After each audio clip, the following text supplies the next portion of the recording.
Ya comienza DQI, Diseño que Incluye, un programa conducido por Lorena Obiol, dedicado al diseño inclusivo, con entrevistas a referentes de la arquitectura, el interiorismo, el diseño industrial, el gráfico, el de indumentaria y textil, el de imagen y el sonido, el paisajismo y el diseño urbano.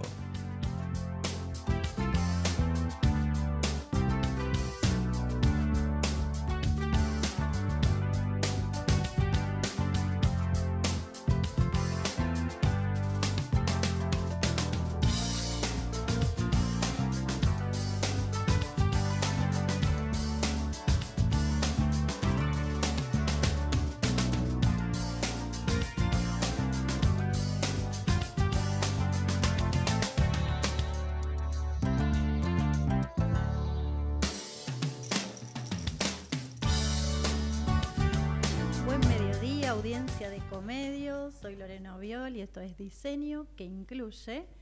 Hoy, 30 de julio, estoy sola en el estudio, pero tenemos a Jazz Naranjo del otro lado del teléfono y desde México.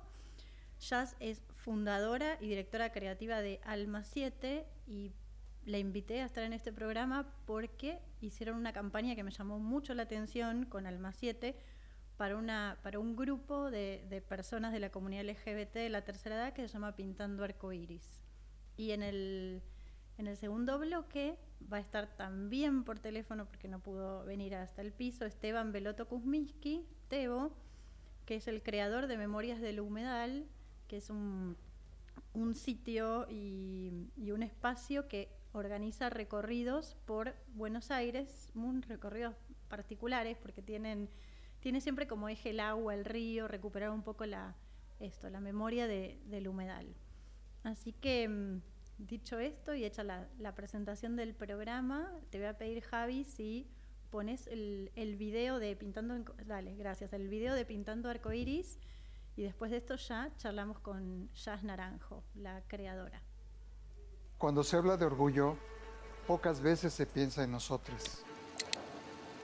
No salimos en las marchas virales, no estamos en los anuncios. No fuimos tendencia, pero resistimos. En la soledad, en el silencio, en los closets forzados. En los abrazos que nunca llegaron, sobrevivimos al desprecio, a los insultos, a la ausencia. Nos echaron de nuestras casas, nos negaron el amor.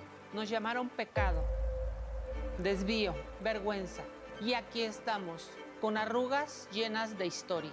Fuimos quienes pintaron los primeros colores, porque el orgullo y el amor no se jubilan. Y eso también es resistencia. El arco iris no se borra con los años, se pinta con más fuerza.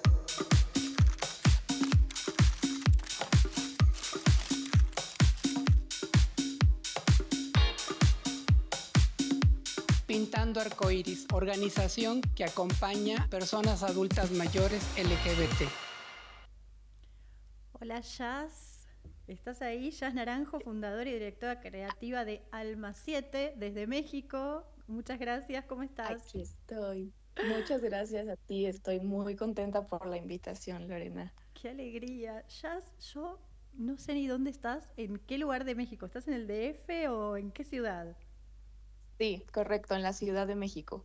Bien, y contanos tu formación un poco antes de hablar de la campaña y cómo se les ocurrió. Un poco contame de vos y cómo creaste Alma 7 y qué propósito tiene Alma 7. Claro que sí, con mucho gusto. Bueno, pues yo estudié la licenciatura en Mercadotecnia y Publicidad acá en la Ciudad de México y bueno, estuve alrededor de 10 años en diferentes agencias de publicidad y bueno, tuve la oportunidad de trabajar con diferentes marcas, diferentes industrias y con marcas pues muy grandes, ¿no? Disney, Crocs, Johnny Walker, entre otras. Y después de eso fue que decidí tomar otro camino porque pues la industria llega a ser muy complicada, muy desgastante también, tienes hora de entrada pero no tienes hora de salida. Y también este tema en cuanto a lo social, ¿no? O sea, la publicidad sabemos pues es un tema muy lucrativo, hay un gran presupuesto en la industria y al final yo no me sentía tan cómoda allá al final de esos 10 años haciendo lo que hacía porque pues era eso, ¿no? Muy desgastante y no hacía algo que sintiera que marcara una diferencia. Así que me di el tiempo de pensar y de ver qué era lo que quería hacer. Y yo decía yo sentía que no era buena para nada. Yo sentía que solo era buena para tema de publicidad, pero nada más. Y después fue como, ok, ¿cómo puedo transformar lo que sé hacer y la experiencia que tengo para algo positivo?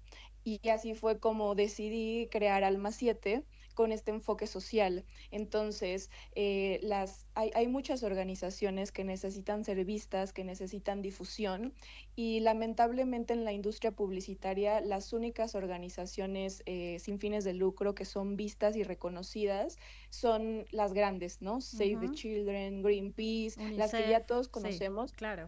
Correcto.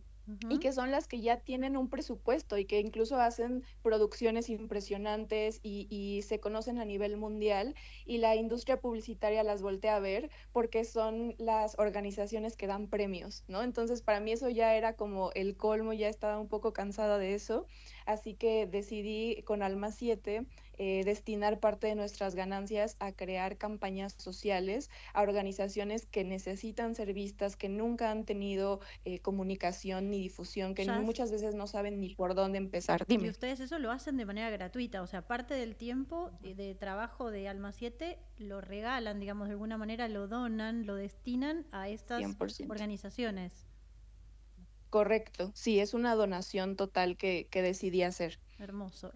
¿Cuánto tiempo tiene Alma 7? ¿Hace cuánto que la creaste? Acaba de cumplir el primer aniversario, Ay, no, justo el 7 de julio. Sí. Y mirá la campaña hermosa que ya te mandaste. Sí, fue empezar con el pie derecho, muchas gracias. Sí, porque aparte se viralizó, pero no sé cuántas reproducciones tuvo. Cuando yo la vi ya iba, pero no sé, más de 100.000. Sí, no, bueno, ya el primer video superó el 1.000.000, como 1.5 millones de reproducciones, solo en Instagram, pero pues más TikTok, más Facebook. O sea, sí, ya en total de toda la campaña, con todos los videos, las sesiones de fotos y demás, sí ya supera los 2 millones en las diferentes plataformas, sí. Tremendo. Y esto pues también me da mucho gusto porque fue todo orgánico, no tiene ni un solo peso de publicidad. en publicidad pautada, nada. Y bueno, llegó hasta Argentina, ¿no? Y llegó a muchos otros países, han escrito de Brasil, de Portugal, de Estados Unidos, y gente pues sintiéndose identificada, sintiéndose visibilizada, ¿no? Y mencionando que nunca habían visto algo así, y que pues ellos todavía existen y resisten, y bueno, pues, o sea, la verdad es que el impacto ha sido impresionante. Eso te quería preguntar, ¿cómo funcionó la campaña? Porque el tema era visibilizar, o sea, dar a conocer pintando arcoíris, pero también había una campaña de donación. ¿Cómo le fue? Increíble, fue muy bien. Originalmente la idea surgió porque, como sabes, sí hay muchas marcas que voltean a ver el tema del orgullo en el mes del Pride, pero siempre ves juventud y siempre ves colores y mucha energía, pero eso, juventud. De eso te quería hablar. De eso te quería hablar porque un tema que cuando fue en junio el mes del orgullo y el día del orgullo, yo quería hablar del pinkwashing, ¿no? En relación a justamente la publicidad y el diseño. Porque ahora que es tendencia y es cool, está buenísimo hablar de la comunidad LGBT, ciertas empresas se suben, pero se suben, no sé si tan genuinamente, y eligen determinados valores. Eligen por ahí, como vos decías, la gente joven. Por ahí es ponernos una remera en un momento y decir qué orgullo que tenemos, pero después por ahí no se reflejan los valores generales de la compañía. Sí, 100%. Y eso pues desafortunadamente pasa mucho, y es pues parte de esta industria en la que las marcas quieren figurar cuando no se dan cuenta que son movimientos sociales, no es una tendencia, no se están subiendo a Navidad, ¿no? O sea, es un movimiento social que tiene que respetarse y que tiene que verse como lo que es. Entonces, sí, justo fue lo que yo vi, pues para empezar, a mí no me gusta cuando las marcas se suben que si al Día de la Mujer o en este caso en el Día del Orgullo, porque creo que las marcas, la responsabilidad sería generar espacios, construir esos espacios, escuchar activamente ese presupuesto que gastan en ser vistas, pues que mejor lo invirtieran en estas organizaciones y tal vez comunicar eso, que apoyaron a las organizaciones, pero no querer figurar, ¿no? Entonces ahí fue cuando yo vi como esta necesidad de visibilizar y bueno, cuando contacté a la organización, eso es lo principal, el principal mensaje que me decían, ¿no? Hemos sido invisibilizados doblemente por nuestra edad y por nuestra identidad. Entonces pensé, bueno, esto es muy necesario demostrar, pero también aquí la idea era reflejar esa vida, esa energía y ese color, porque lamentablemente cuando pensamos en personas mayores, automáticamente piensas en vulnerabilidad, piensas en esta vejez dependiente, ¿no? Entonces es como, bueno, no siempre es así.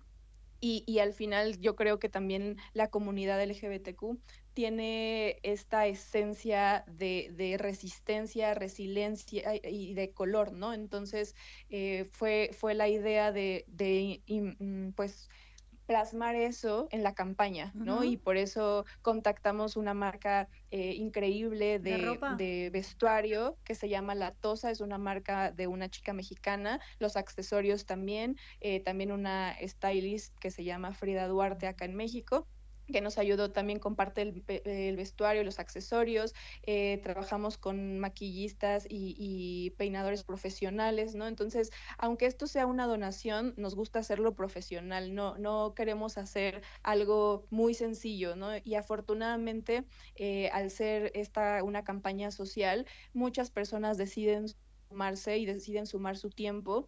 Si bien nosotros tenemos un presupuesto destinado, hay gente que me dice, ¿sabes qué? Utilízalo para tu siguiente campaña y yo de corazón voy a donar mi tiempo, voy a donar estos recursos, y hay otras personas que sí se hace como la colaboración como tal, pero eso es algo muy padre, ¿no? Que la gente al saber que es una causa social deciden sumarse con todo el corazón.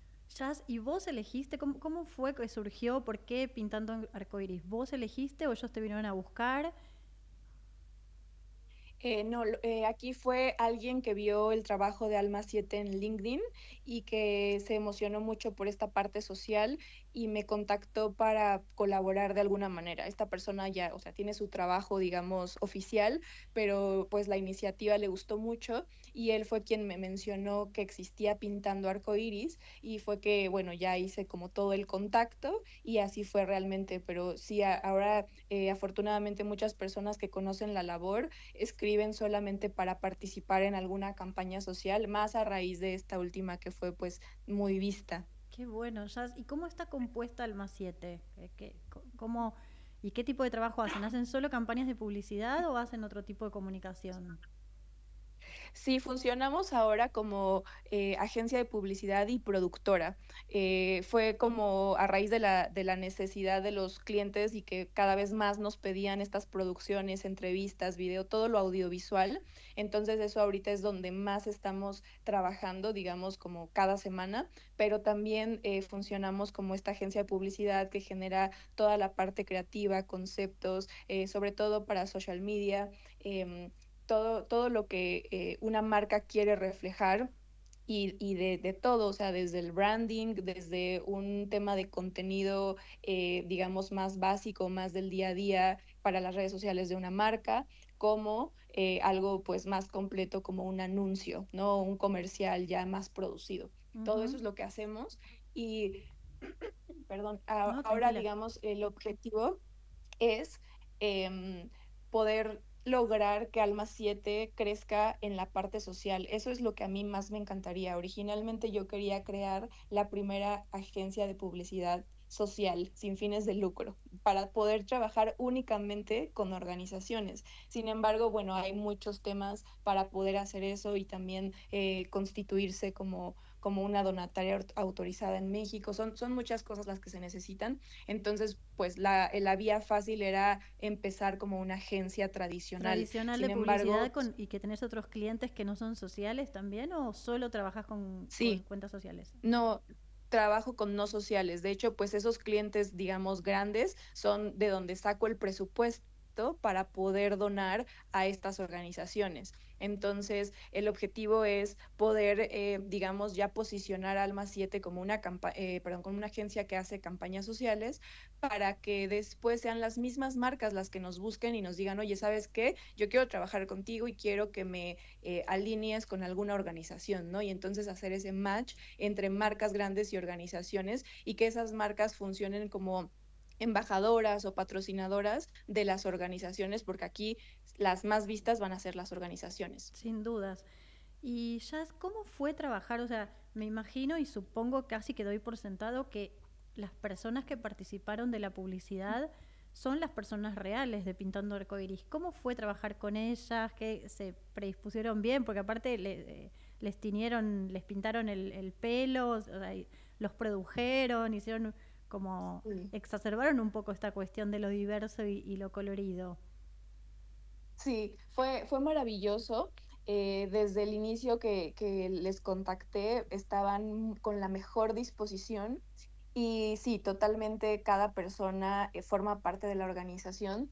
Fue muy bonito porque en sus propias palabras pues mencionaban que fue una experiencia muy bonita, y esa era la intención, no solo visibilizar hasta el día de la campaña o el lanzamiento, sino el día de la producción. Ellos y ellas eran nuestras estrellas y les queríamos tratar como tal, y tuvieron su espacio de maquillaje y de vestuario, y tenemos por ahí por lanzar todavía un detrás de cámaras que se grabó, para que también la gente pueda ver todo lo que hay detrás, ¿no? Detrás de un videíto o detrás de esas fotos hay un montón de trabajo, mucha producción y un equipo muy talentoso que está logrando que sea realidad. Y las personas estaban completamente felices. Me mandaron audios muy bonitos diciendo que les habíamos hecho sentir importantes, y bueno, para nosotros es como, no, es que son importantes y ustedes abrieron muchas puertas y es lo menos que merecen. Y justo yo pues hablé con ellos desde el inicio, desde que llegaron ese día al llamado, y les dije que pues para mí era muy importante contar con su confianza también, porque ellos no me conocían hasta el día que llegaron a la producción, o sea, todo había sido, digamos, por teléfono. Entonces, el hecho de que confiaran en una desconocida y que llegaran con la mejor disposición, pues es algo que yo aprecio mucho, y estaban felices. También les dije, yo quiero que se sientan cómodas y cómodos, que si hay algo que no les guste de la ropa o del cabello o del maquillaje, por favor, con toda confianza. O sea, Desde antes sí les mandé fotos. Ellos llegaron, o sea, vos interactuaste con ellos por teléfono y por mail y todo, pero recién se vieron por primera vez en un set de filmación o de fotografía. Sí. Y ahí ocurrió, bueno, doble confianza. Sí, totalmente. Nada, bueno, hasta les mandé el transporte para que llegaran, y pues también eso, o sea, ellos confiaron. En Ciudad de México también, en un foro que se llama Foro 7. Bien, ¿y cómo? Entonces, sí, no, seguí. Dime. Pues ya cuando estuvimos ahí, es esto, ¿no? De que yo les dije lo que iba a pasar, pero días previos también les compartí fotos del mood board, de lo que estábamos visualizando, ¿no? Que pues tal vez iban a salir de su zona de confort, y personas del equipo decían, es que es increíble cómo llegaron vestidos pues con su ropa del día a día, ropa pues nada colorida, ¿no? Y de pronto cuando se les vistió y se les maquilló, era como verles realmente, y estaban radiantes, bailaban, modelaban, o sea, estando a cámara era un desenvolvimiento impactante, que todos les decíamos, no, es que tú tienes experiencia en cámara, y era como, no, es nuestra primera vez, pero estaban tan contentos y estaban tan cómodos y cómodas que lo hicieron maravilloso. Jazz, ¿y cómo sigue? ¿Cómo sigue con Pintando Arcoiris? ¿Van a hacer algo más o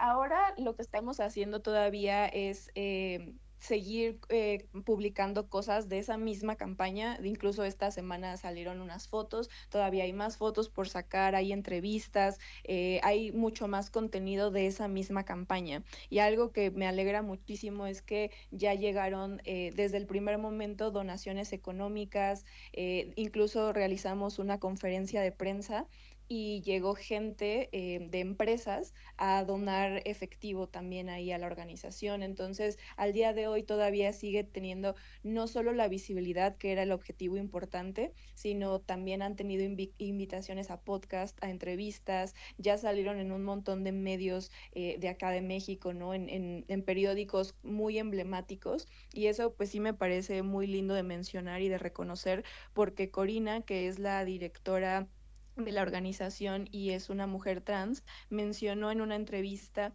que antes se les llamaba de formas muy humillantes a las personas trans, ¿no? Entonces les llamaban de formas muy despectivas. ¿Corina es y alguna la única forma... ¿Aparece? ¿Es una de las 4 o 5 personas, 4 personas que aparece? Sí, sí, ella sale en los videos y sale en las fotografías, es la que tiene el vestido rosa. Ah, sí, perfecto. Y ella mencionó que pues cuando se hablaba de las personas, de las mujeres trans, pues siempre era de formas despectivas y humillantes, y que así era como salía en estos periódicos pues amarillistas y todo, y pues de forma, o fotos también como muy despectivas. Y el día del Pride, Corina salió en la portada del Universal, que es un periódico muy emblemático acá en México, y fue muy bonito cómo pudimos resignificar la historia y cómo antes fue algo que a ella le dolió muchísimo, y esta vez ella era parte de la portada de un periódico pues del más vendido, ¿no? Entonces creo que es el claro ejemplo de que la creatividad no solo vende, también transforma y también puede reparar. Muy bueno, me encanta tu trabajo, Jazz.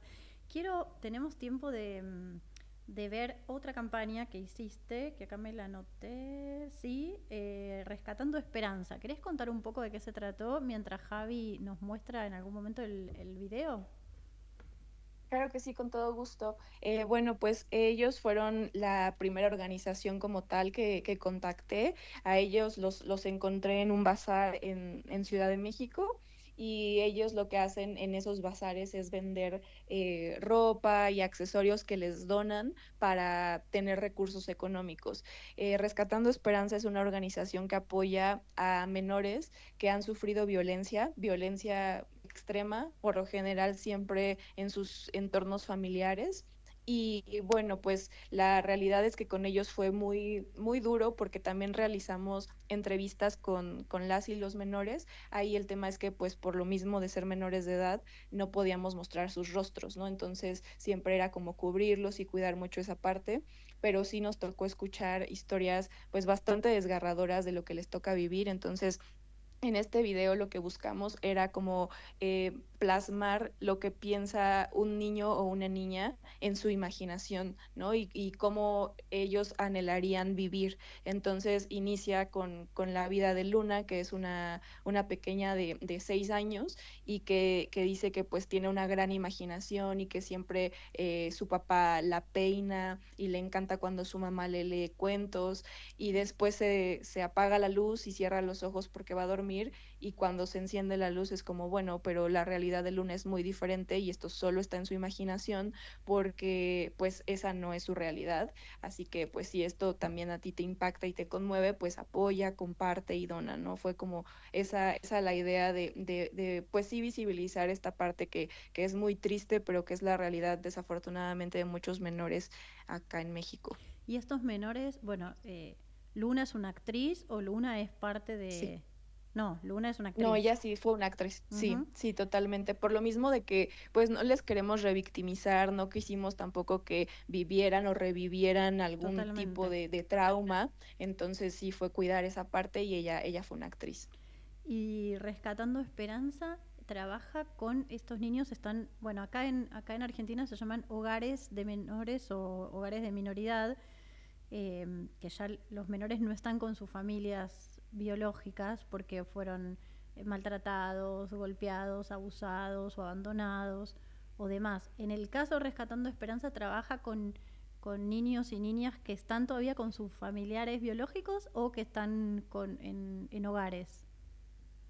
Están en hogares y están en procesos. Acá, por ejemplo, si algún menor tiene algún problema y no hay un adulto que se pueda hacer responsable, llega a una parte que corresponde más al gobierno, digamos, y mientras se abren carpetas de investigación para saber si pueden o no y si es viable y seguro ir con algún familiar, se quedan en este lugar, pero o sea, eso no es una casa, es solo un espacio y es muy, pues, o sea, no hay buena higiene, no hay buena seguridad, o sea, no es ni siquiera como un hogar. Okay. Entonces, cuando están en eso, es cuando entra Rescatando Esperanza y o los ayuda a posicionarles en diferentes casas o con alguna persona que pueda ser de confianza. Eso es como lo que hacen, pero además les ayudan, por ejemplo, a terminar la escuela, les ayudan a meterles a cualquier actividad que les pueda, un oficio, algo que les pueda ayudar a generar recursos. Entonces, muchos menores que ya incluso viven en casas, en casas comunitarias, digamos, tienen trabajos, ¿no? Entonces trabajan en algún restaurante como asistentes, saben poner uñas, saben cortar el cabello, y esa también es la iniciativa de Rescatando Esperanza, como poder darles los recursos, porque desafortunadamente sí son menores que se tienen que enfrentar pues a una vida muy fuerte y muy solitaria. Sí. Entonces no siempre tienen que depender de la ayuda de los familiares, y es así como Rescatando les da muchas herramientas para que puedan salir adelante, apoyo psicológico también. Es un trabajo muy completo el que hacen. Jazz, ¿y qué se viene ahora que en Alma 7? ¿Con qué estás? ¿Qué va? Si podés contar por ahí, ¿no? Pero si estás con algún proyecto que nos puedas contar de lo que se viene en este año o en los próximos.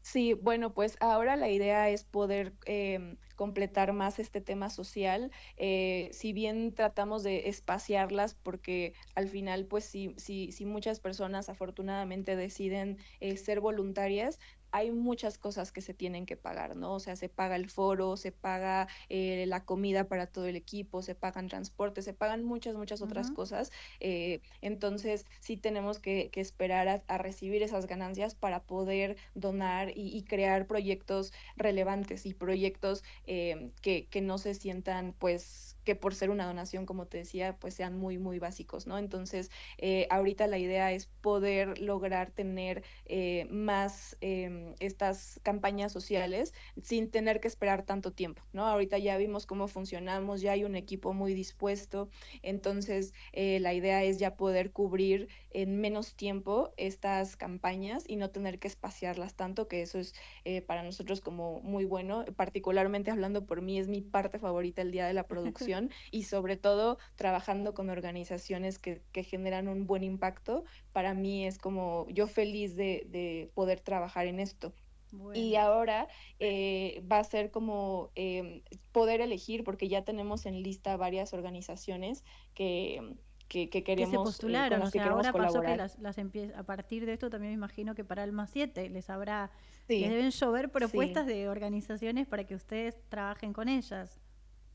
Correcto, sí. Así que pues la parte va a ser difícil, la de tener que elegir con cuál, pero ojalá que llegue el punto en el que podamos colaborar con todas, que ninguna se quede fuera. Me encanta, ojalá que suceda, Jazz. Bueno, y te agradezco enormemente porque hablamos un montón todo este tiempo. Sé que también hay una diferencia horaria, que allá es bastante más temprano, así que te agradezco mucho que hayas querido salir al aire, que hayas querido contar tu historia, que podamos juntas haberle dado más visibilidad a Pintando Arcoiris, que es un grupo, una organización que la vi, me fascinó, y estoy acá para que vuelvas a contar las próximas campañas o que una vez cada tanto tiempo nos sentemos acá, llamada de WhatsApp mediante, y me vayas contando cuáles son las nuevas campañas sociales que tenés. ¿Te parece? Me encanta. Y quién sabe qué tal que para la siguiente yo estoy ahí al lado de ti. Me encantaría. Ay, sería buenísimo. Estaría increíble. No lo dudo ni un poco. Ya. Pues muchísimas gracias. Gracias a ti por enorme. El espacio. Javi, perdón, antes de que te vaya, Javi, ¿podemos poner el video, el que tiene los carteles?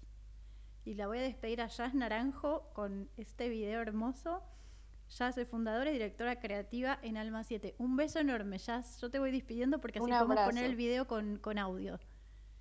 Claro que sí, gracias. Un beso.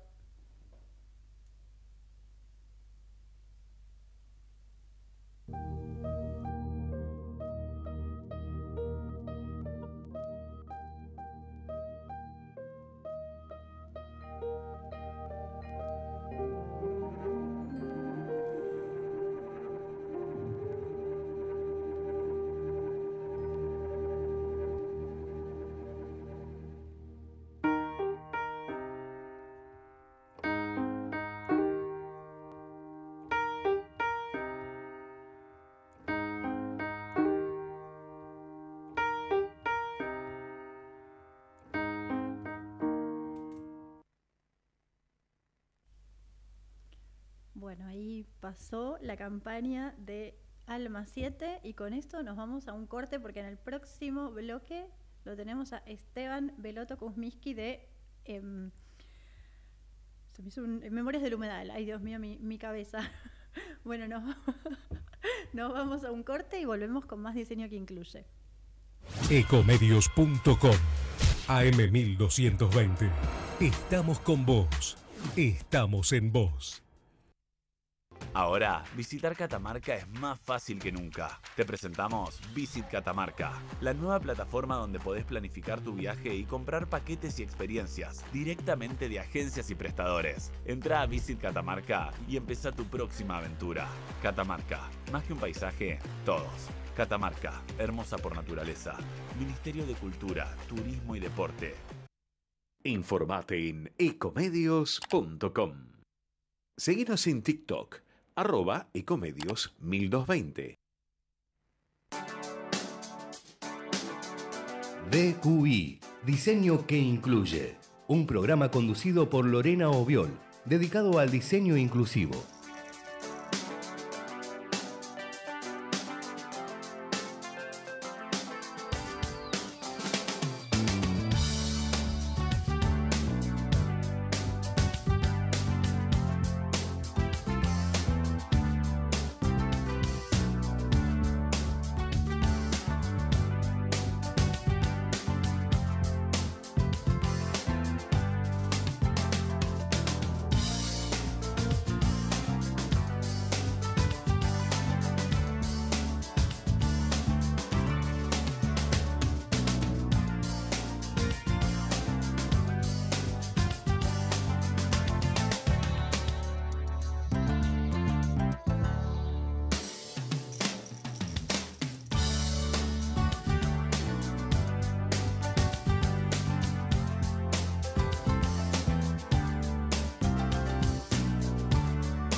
Diseño que incluye, y antes de presentar a Esteban Beloto Kuzminski, que me dijeron que está del otro lado del teléfono, les quiero leer algo de Memoria del Humedal como intro y como presentación, un texto de Memorias del Humedal que dice: Buenos Aires alguna vez fue una ciudad costera y hoy es como mucho una ciudad portuaria. Nos llamamos a nosotros mismos porteñes, pero ¿cuántas veces logramos sentir esa agua que nos nombra? Imaginemos una Buenos Aires que no le dé la espalda al río. Ni ese dicho existió siempre ni la ciudad tiene por qué continuar siendo de esta forma. Como toda creación humana, esta ciudad puede transformarse en base de nuestras necesidades y condiciones, en base al mundo que nos animemos a construir. Memorias del Humedal es un proyecto de exploración histórica y experimentación sonora. Son una serie de recorridos guiados para reencontrarnos con la historia natural y social que nos compone. Un espacio para generar asombro, para extrañar algo que quizá nunca vivimos, para quizá sí despertar el deseo de una conexión distinta con nuestro entorno. Bueno, más que una presentación, para saludar a Esteban Beloto Kuzminski. ¿Lo dije bien? Sí, perfecto. Hola, gracias, Teo. Lorena. Buen día, ¿cómo estás? Buenas tardes ya casi, ¿no? Bien, muchas gracias por esta comunicación. Por favor, gracias a vos, que hace como un mes y pico que quiero que estés y nunca, bueno, no coincidíamos. Así que bueno, acá finalmente por lo menos pudiste estar por teléfono. Me hubiera encantado que vinieras, pero bueno, al menos, no quería que siguiera pasando el tiempo. Contame un poco, bueno, primero esto que vos sos sonidista y estudiaste cine, ¿verdad? Sí, yo trabajo en cine como sonidista, como investigador de materiales de archivos, como productor, cumpliendo distintos roles, y siempre me sentí muy cómodo en esa situación de explorar distintas formas, ¿no? de la comunicación, tanto audiovisual y como un poco la narrativa y la poética.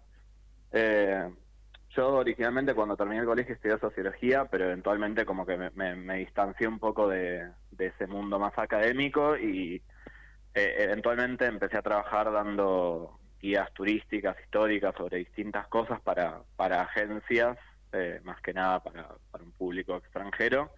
Y Memorias del Humedal surgió un poco por la práctica de en cierto sentido esta como narrativa caminante por la ciudad. Claro, fue unir un poco las dos cosas, ¿no? Como... Sí, probablemente que sí. Sí, porque yo creo que también muchos de los materiales y mucho del ejercicio que se propone en las caminatas es medio como una... A mí me gusta pensarlas un poco como si fuera una película caminada. En vez de estar en una sala frente a una pantalla y escuchando lo que sale de unos parlantes, estamos recorriendo la ciudad y en vivo se va montando un poco entre ejercicios de escucha de la ciudad y muchos materiales de archivo distintos, como que se va montando un poco como una película en vivo y en directo. Claro, en lugar de un espectador quieto al que le pasa frente a así imágenes, el espectador va caminando y va llegando a esas imágenes y las va viendo en persona. Sí. Y a mí hay algo también que siempre me interesó mucho y que me conmueve un poco entender como las capas de sucesos históricos y de sentidos afectivos y culturales que los espacios tienen. Y, no sé, por ponerlo de alguna forma, o sea, Buenos Aires tiene 445 años y yo tengo casi 34. La diferencia de edad entre el espacio donde yo vivo y mi propia percepción hace que cosas que nos parezcan normales, si hablamos con una persona de otra generación nos puede contar que es distinto, e incluso sin ese salto generacional, darnos cuenta de cómo fue cambiando la ciudad en nuestro propio espectro vital, ¿no? En nuestra propia vida. ¿Y cómo haces, cómo haces para que las personas que hacen los recorridos se den cuenta de esos cambios, o esto que decís vos en la introducción que leí de sentir o percibir o conocer algo que ni siquiera vimos, que no existía, la posibilidad de meterse al río, que no sé, ni mis abuelos creo que se pudieron meter, o no sé, escuchar un arroyo que ahora no pasa ni siquiera por arriba porque está entubado, o ¿cómo llegan a sentir o a conocer o experimentar la historia que ahora no está, o que está oculta? Yo creo que hay algo que creo que en la ciudad de Buenos Aires se da como ejemplo de la Argentina en general, que es que nuestra memoria está como muy disuelta. Nuestros archivos institucionales, nuestros archivos personales, es como que están todos muy diseminados, desperdigados, sí, y como que justamente ese ejercicio como de montaje a mí me permite como conectar una pequeña cosa que vemos en la ciudad con algo que termine de como componer y completar su sentido.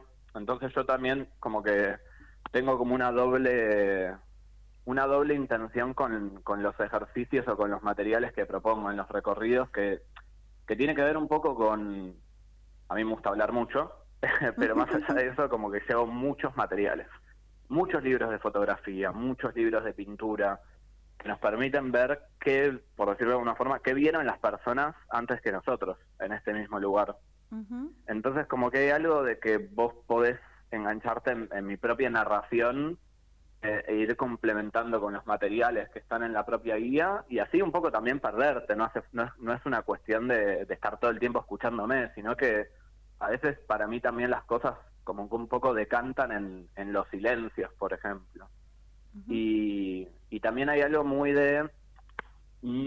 vivimos como en un momento muy de la información, y de que el minuto a minuto se genera información y estamos como adictos y todo el tiempo como consumiendo información. Entonces hay algo muy de que quizás no es tan importante en qué año y qué persona intervino para que algo suceda, sino afectivizar un poco.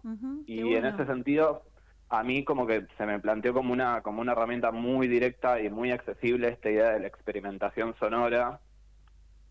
Y si pasamos cerca de un arroyo entubado, meter micrófonos y que colectivamente escuchemos el arroyo con los micrófonos y con los parlantes portátiles que yo llevo.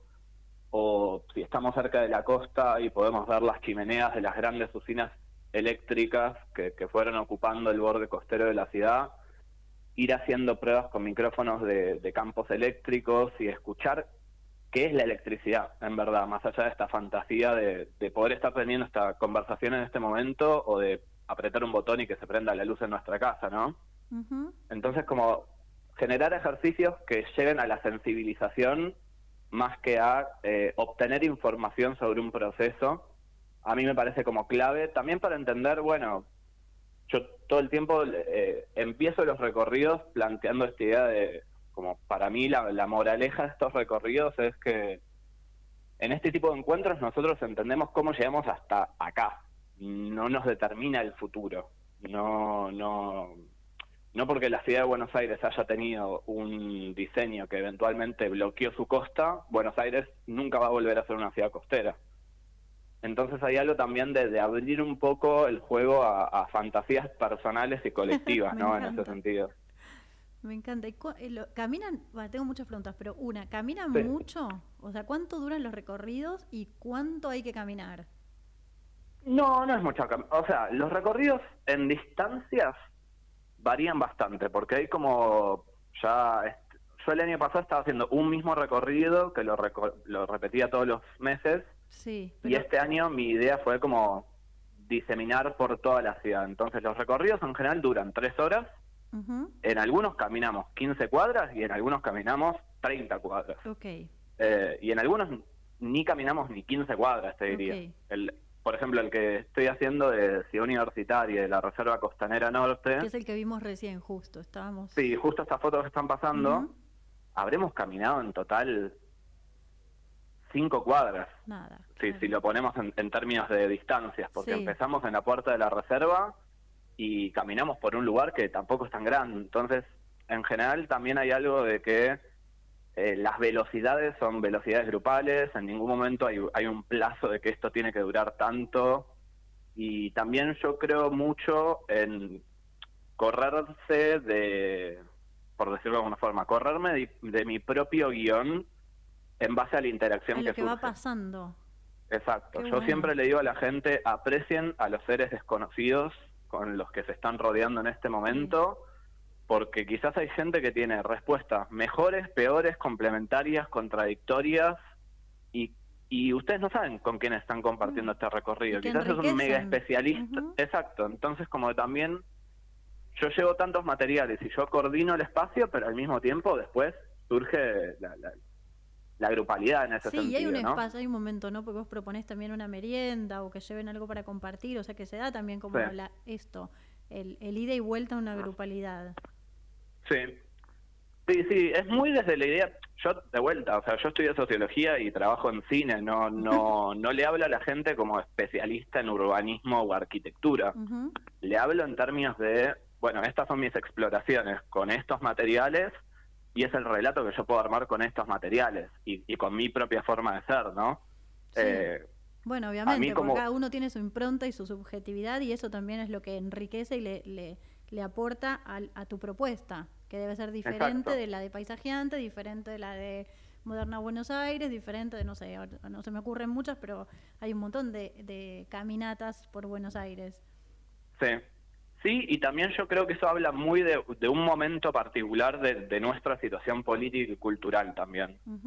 De que hay como un intento de revisión de cómo fueron dándose las formas en las que nosotros habitamos este paisaje urbano, cómo fue cambiando generación a generación y al mismo tiempo cómo pensarlo no como algo del pasado, sino también algo de habilitarse un futuro posible, ¿no? Qué bueno, como sí. que yo creo que un poco como en esa fantasía, como invocar un poco, che, esto no es que fue así y siempre va a ser así.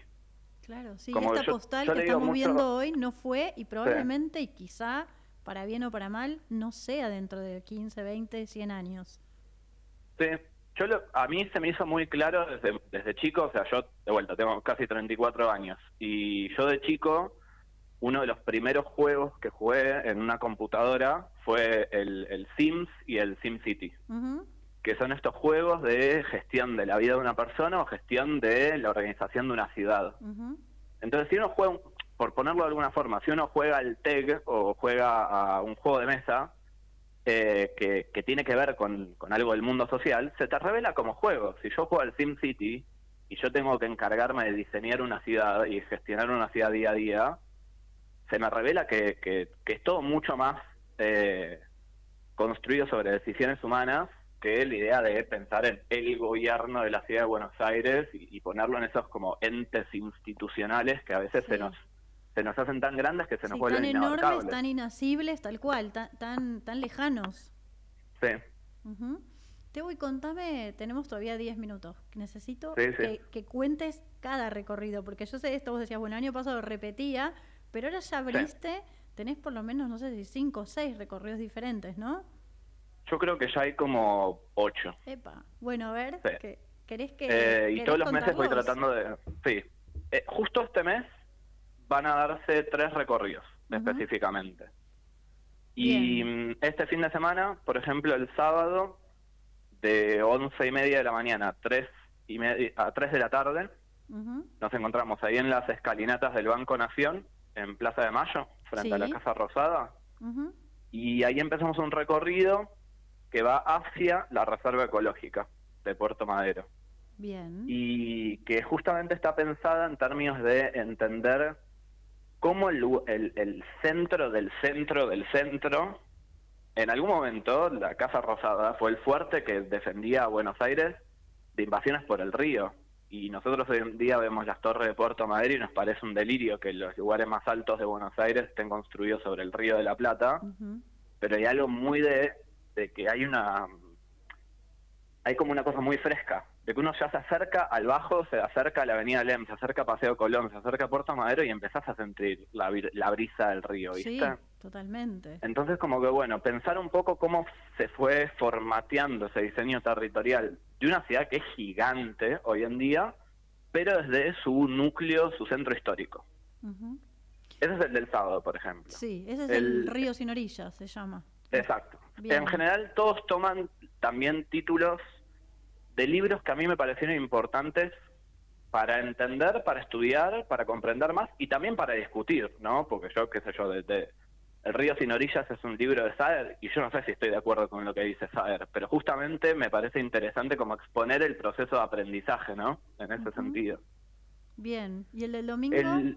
El del domingo se llama Radiografía de la Pampa, que es otro clásico así de la literatura porteña, que es de Ezequiel Martínez Estrada, y ese es un recorrido por los barrios del norte de la ciudad, específicamente por los barrios de Saavedra y de Coglan, recorriendo lo que son las cuencas del arroyo Medrano y el arroyo Vega, que pasan por esta zona norte de la ciudad y que conectan también con el norte del conurbano bonaerense.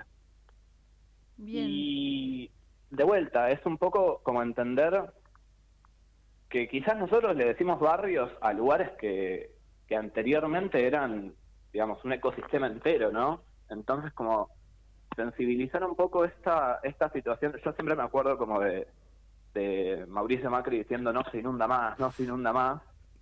Y esta cosa de, y bueno... todos los memes. Sí, pero digo, ¿cuál es el problema? ¿Que tu ciudad se inunde o que hayas construido una ciudad sobre un lugar que naturalmente se inunda? Porque Buenos Aires está implantada sobre una zona de humedales, entonces es como medio como ese dicho de si te gusta el durazno, bancate la pelusa. Bancate es la como pelusa, si no querés que... sí. Exacto, si no querés que se inunde, no construyas en un lugar inundable. Y de vuelta, hace 100 años Saavedra y Coglan eran campos. Entonces hay algo muy de la frescura también de generaciones muy recientes de habitantes de la ciudad que se fueron estableciendo en esos lugares. Y después el 16, el sábado 16. Para el del domingo, ¿qué hora es, Tebo? El del domingo es a las 3 de la tarde. Okay. 3 de la tarde empezamos en el Parque ¿dónde? Saavedra. Perfecto. En García del Río y Pinto. Ok. Es como, por decirlo de alguna forma, la entrada principal al Parque Saavedra. Bien. Y después tenés el 16. El 16 está justamente el recorrido de Ciudad Universitaria y la Reserva Costanera Norte. Que también es durante la tarde. Es de las 2 de la tarde a las 5 más o menos. Perfecto. Y después, contanos algún otro. Yo estoy leyendo acá alguno que, por ejemplo, el Matadero. Bueno, ese es un recorrido que a mí me pareció muy interesante hacer. Yo viví durante muchos años, durante casi 10 años viví en Parque Patricios. Y Barracas y Parque Patricios son barrios que a mí me interesan mucho, personalmente, por biografía personal, pero al mismo tiempo también por la cantidad de historia, ¿no?, que permea sobre esos barrios. Y es un recorrido que empieza en este lugar, que es la Plaza España de Barracas, y que es el sitio donde estaba el matadero que cuenta Esteban Echeverría en El Matadero, que es medio como un libro clásico así de primaria y secundaria, pero de vuelta, esos lugares que uno lee como de la historia del pasado siguen existiendo. Entonces como que me interesaba un poco como hacer un recorrido que tuviera que ver un poco con esta idea de cómo se fue expandiendo ese borde de la ciudad hacia el sur, hacia la zona de Parque Patricios, que fue el segundo matadero de la ciudad, antes del barrio de Mataderos específicamente. Entonces, como también ese imaginario de lo pampeano, de lo desértico, como que fue configurando un poco nuestra narrativa sobre nosotros mismos y sobre el espacio que vivimos. Bien, y me quedan para... Sí. No, dale, decime vos. No, el mes que viene... Sí. El mes que viene, yo estoy haciendo recorridos específicamente los primeros fines de semana del mes. Bien. Y el mes que viene voy a inaugurar 2 nuevos recorridos, que van a ser uno por Flores, yendo de la Plaza Flores al Parque Chacabuco. Qué bueno. Sí, como de vuelta, tratar de entender un poco todas estas transformaciones que nosotros podemos ver en la costa céntrica de la ciudad, o en Saavedra, o en Barracas, pero expandirlo y otorgarlo un poco ese recorrido a cada barrio o cada zona de la ciudad. Cuando dijiste Barracas cuando dijiste Coglan Saavedra y que hablabas de barrios como que eran campos, yo pensé en Flores, que también en una época eran las casas quintas y mucho antes también, campo. Sí. Es que a mí me interesaba también justamente esa situación y en Flores hay muchos barrios de distintas épocas de lo que fue los proyectos de viviendas populares. Está el barrio Caferata, está el barrio Simón Bolívar en Parque Chacabuco.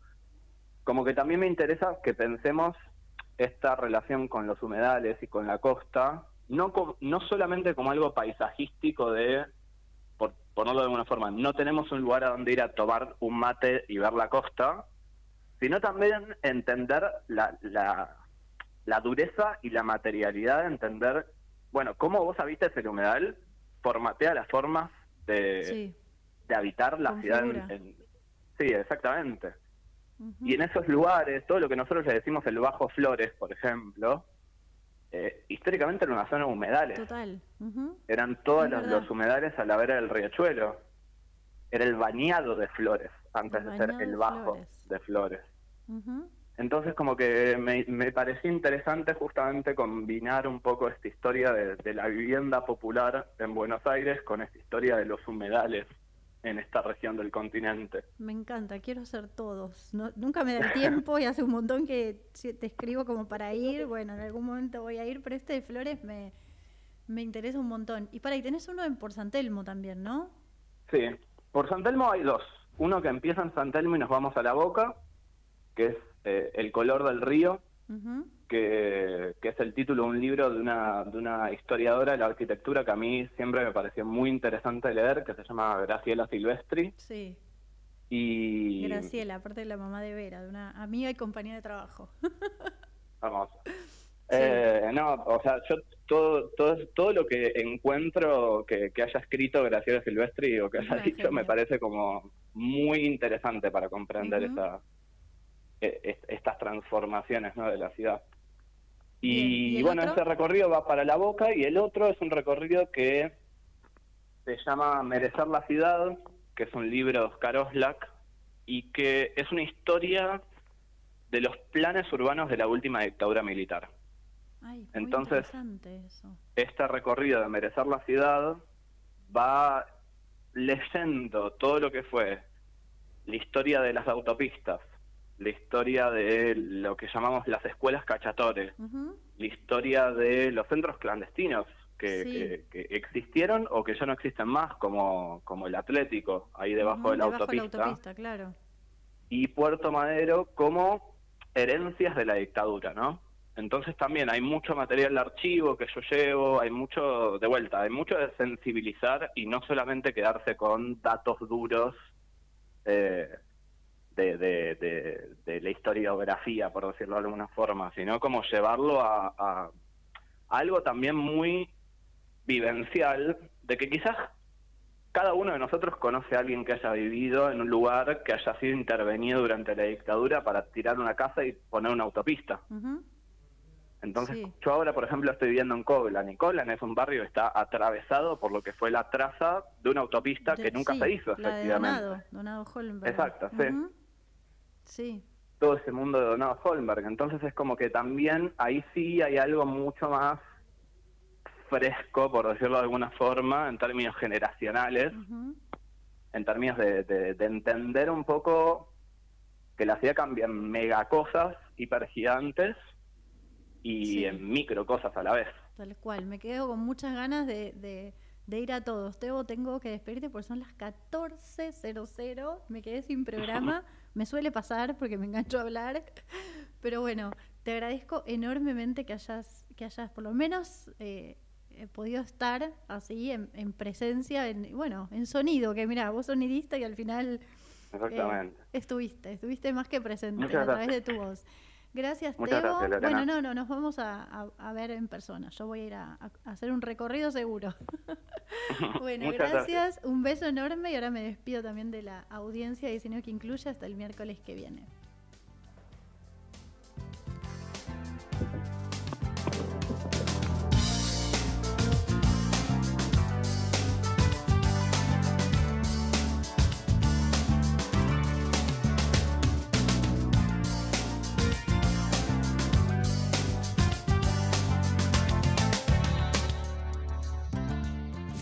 Desde Buenos Aires, transmite LRI 224, AM 1220, Ecomedios.